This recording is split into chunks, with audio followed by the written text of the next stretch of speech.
Our community in South Florida and across America is diverse. Our community across the world is vast. And here are the bullet points of the queer news for today, Monday, November 6, 2023. Let's begin by clearing up politics. New House Speaker Mike Johnson has religious obsession with gay sex and conversion therapy. Let's take a breath before we talk about this gentleman. Oh my God. All right. So have you heard about Mike Johnson? All right. Well, you should know about him. He is a new House Speaker, and he kind of doesn't like our community at all. Let's tell you a couple of things about what this gentleman has been up to, okay? So, Mike Johnson was Louisiana's representative, okay? He was voted into Speaker of the House, and the relative unknown had virtually no background review before his GOP election, so he got this great appointment, and no one even heard of the dude beforehand.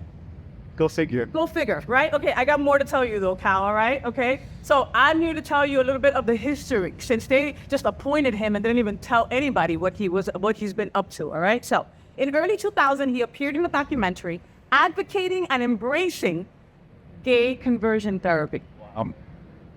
Like, saying, and that's sink in. Feel like that's a good thing. Like, yay, I'm pro. Like, let's all go to Disney. Yeah, let's all get conversion therapy, I mean, this is the kind of stuff that he's into, okay? So then he worked for the Alliance Defending Freedom that Southern Poverty Law Center says is a hate group. And I think they're a hate group too. No, they are a hate group. For real. I mean, yeah, anything that stands for that, it's not anybody that's full of love, for sure. ADF became the most powerful anti-LGBTQ advisory group in DC during Trump and the top advisors for the GOP on anti-LGBTQ policy. Of course they became the most powerful. Of course they did, right? He was a major supporter to not certify the Biden election. Oh, of course. Yes. Yes, it was rigged. He was right there with everybody saying that it was rigged, okay? In 2005, I got more, Cal. There's more, but wait, there's more. But wait, there's more. Okay, so in 2005, he suggested LGBTQ people are more likely to participate in pedophilia. Like, this is kind of like the hate speech that people listen to when someone like this says it out loud and proud. Oh yeah, LGBT. It's the rhetoric. It's the rhetoric. Yeah. It's the rhetoric that kills people in our community, right? And this is the stuff that he's been doing back almost 20 years, okay? Then he advocated for the recriminalization of sexual acts between consenting LGBTQ adults in 2008. Hey, there was a time where two same-gender loving men, right, would be, if they were caught maybe having some kind of, je ne sais quoi, all right? Well, that's the wrong language. We're in Greek, but I don't know Greek yet. Give me some time, all right? That they could be arrested for that, and he wants to bring that kind of stuff back, right? In 2009, he wrote in an editorial that the homosexual agenda will destroy Christianity. Yeah. In that same editorial, as reported by CNN, he said homosexuality is inherently unnatural and dangerous lifestyle that would lead to legalized pedophilia and destroy the entire democratic system. Are we really that powerful?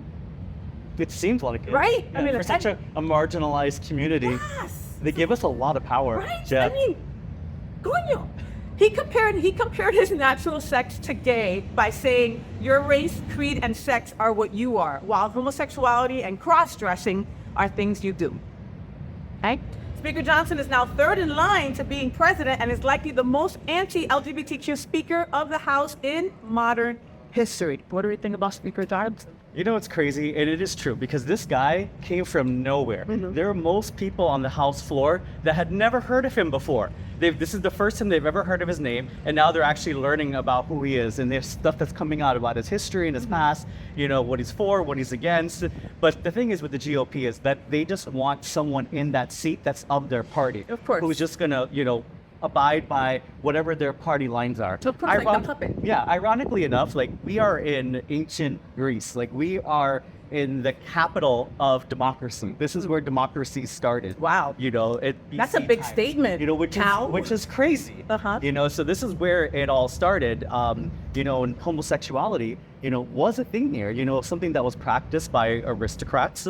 It wasn't something Since the beginning of time. Since the beginning of time. Yeah. So it's just ironic that this is where we are now in 2023 and on the verge of another U.S. presidential election, and this guy is third in line to be the president of the United States. Isn't that scary?